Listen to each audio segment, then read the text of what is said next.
Bismillahirrahmanirrahim. Dalam kesempatan kali ini sedikit akan menjelaskan mengenai jalalah. Jalalah itu adalah hewan yang makan sesuatu yang menjijikkan atau sesuatu yang najis. Dari hewan-hewan yang pada asalnya bisa dimakan atau halal dimakan. Seperti contoh misalkan seperti yang kita lihat, bebek kemudian makan bangkai, atau terus kemudian ada lele yang makan bangkai dan seterusnya. Nah, mengenai jalalah ini sebagaimana dalam kitab Hayatul Hayawanul Kubra dijelaskan bahwa al-jalalah hiya allati ta'kulul adharah wan najasat sawa'un kanat minal ibil awil baqari awil ghanam awil dajjaj awil ibzi awis samak aw ghairi dzalika minal ma'kul. Jalalah itu adalah hewan yang memakan sesuatu yang menjijikkan atau sesuatu yang najis, baik itu adalah unta ataupun sapi ataupun kambing ataupun ayam, bebek, ikan dan lain sebagainya dari hewan-hewan yang halal dimakan.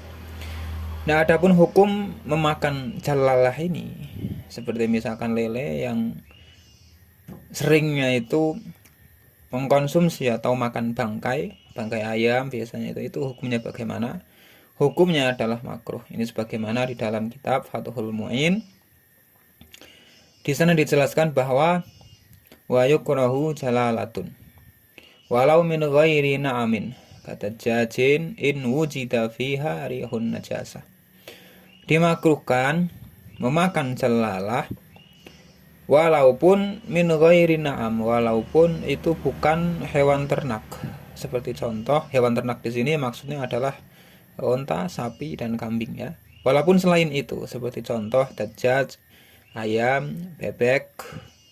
Nah, makruhnya ini apabila masih didapati pada hewan pemakan bangkai itu adanya bau najis atau kontaminasi najis. Jadi masih ada kemungkinan kontaminasi najis itu.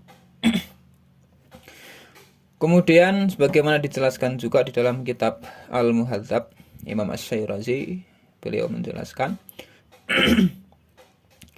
wala yahrumu akluha li'annahu laisa fiha aktsar min taghyiri lahmiha wa hadza la yujibu tahrim wa in at'amal jalalah ta'aman tahiran fataba lahmuha lam yukrah lima ruya an Ibnu Umar radhiyallahu anhuma annahu qala ta'alla fil jalalah alafan tahir in kanat naqah 40 yawman wa in kanat syatan 7 ayyam wa in kanat dajajah 3 ayyam.